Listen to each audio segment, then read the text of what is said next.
నమస్తే. Congress party June 2 Telangana ఆవిర్భావ దినోత్సవాన్ని ఘనంగా ఏర్పాటు చేయడానికైతే సర్వం సిద్ధమవుతుంది. తెలంగాణ తల్లి తెలంగాణ ఇచ్చిన సోనియాని తెలంగాణకు ఆహ్వానిస్తున్నాం, సన్మానం చేస్తామంటూ కూడా ముందస్తుగానే చెప్పినట్టు తెలుస్తోంది. సో దీని మీద బీజేపీ నాయకులు కావచ్చు, కిషన్ రెడ్డి గారు ఇప్పటికే విమర్శలు చేస్తున్నారు. సో బలి దేవత అయినటువంటి సోనియా గాంధీని ఎట్లా ఆహ్వానిస్తారు, ఎట్లా ఆమెకు సన్మానం చేస్తారంటూ కూడా విమర్శలు గుప్పిస్తున్నారు. సో మాట్లాడదాం ఇదే అంశం మీద. ప్రస్తుతం కాంగ్రెస్ పార్టీ సీనియర్ నాయకులు వి హనుమంతరావు గారు ఉన్నారు. హనుమంతరావు గారు, రాయబార్ పోయిరు, ప్రచారానికి పోయిరు, ఎట్లా అయింది ప్రచారం? అక్కడ రాయబార్ చాలా బాగా అయింది.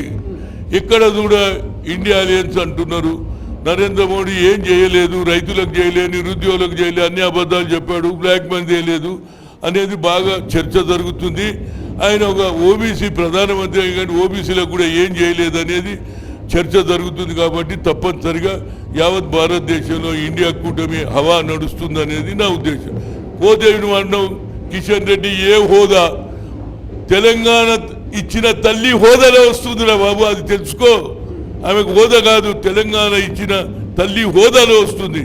పదవులతో నిమిత్తం లేకుండా ఆమె వచ్చి ఏమన్నది, తెలంగాణ ఇస్తాన్నది. 1200 మందితో చనిపోతున్నారు, పార్లమెంట్లో బిల్లు పెట్టించింది. దానికంటే ముందు మేము 41 మంది ఎమ్మెల్యేలు ఏడా లేకు గెస్టలమ్మా. This is the self respect.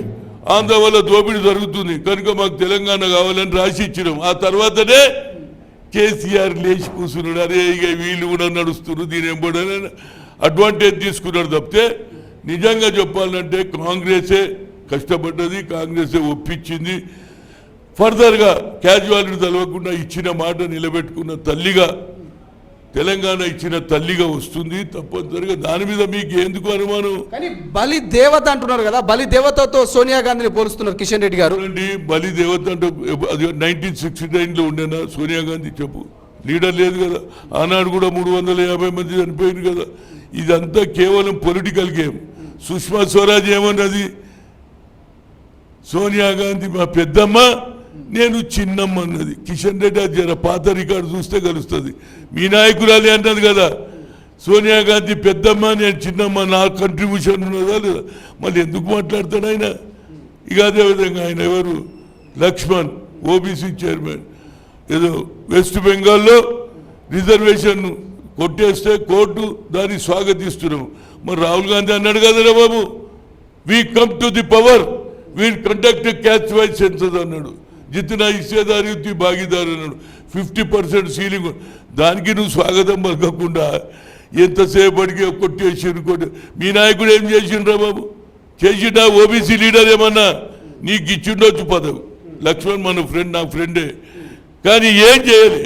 నేను 3 సార్లు కలిసిన, ఒకటి అడిగిన, మా జనాభా ఒక సెపరేట్ మినిస్ట్రీ అడిగిన, క్యాస్ట్ వైజ్ సెన్స్ చేయమన్నా. రాజ్నాథ్ సింగ్ అన్నాడు 2008లో చేస్తాడు, వెనుకకి ఎందుకు పోయిండు అంటే మరి లెక్కలేమా? నువ్వు మీ నాయకుడు అగ్రకులాలకు 10% ఇచ్చిండా, యూబీసీలకు ఇచ్చిండా, ఎకనామిక్ బ్యాంక్ మేమేమైనా అన్నామా? ఇవాళ మాకు చేస్తుంటే దానికి మీరు స్వాగతం పలకకుండా మీ నాయకుడు ఏం మాట్లాడాడు? ఎందుకు క్యాస్ట్ వైజ్ సెన్సస్ ఎందుకు కట్టలేడు, రిజర్వేషన్ ఎందుకు పెంచలేడు, అది అడుగుమని అంటున్నాం. కేవలం భజన కాదు, ప్రజలు గమనిస్తున్నారు. ఇలా 2 ఇష్యూలతోటే యావత్ భారతదేశంలో కన్యాకుమారి ఖరీదిన తర్వాత రాహుల్ గాంధీ రియల్ లీడర్ అని ప్రజలలో వచ్చింది. తప్పనిసరిగా రేపు వచ్చే ఎన్నికలు ఏది రిజల్ట్లో కాంగ్రెస్ ఏది ఇండియా కూటమికి మెజార్టీ వస్తుంది అనేది, రాహుల్ గాంధీ ప్రధానమంత్రి అవుతాడు అనేది ఒక గట్టి నమ్మిక ఉన్నదని చెప్తారు. అసలైన తొలి వెలుగు. ఫాలో వాట్సాప్ @తొలి వెలుగు official.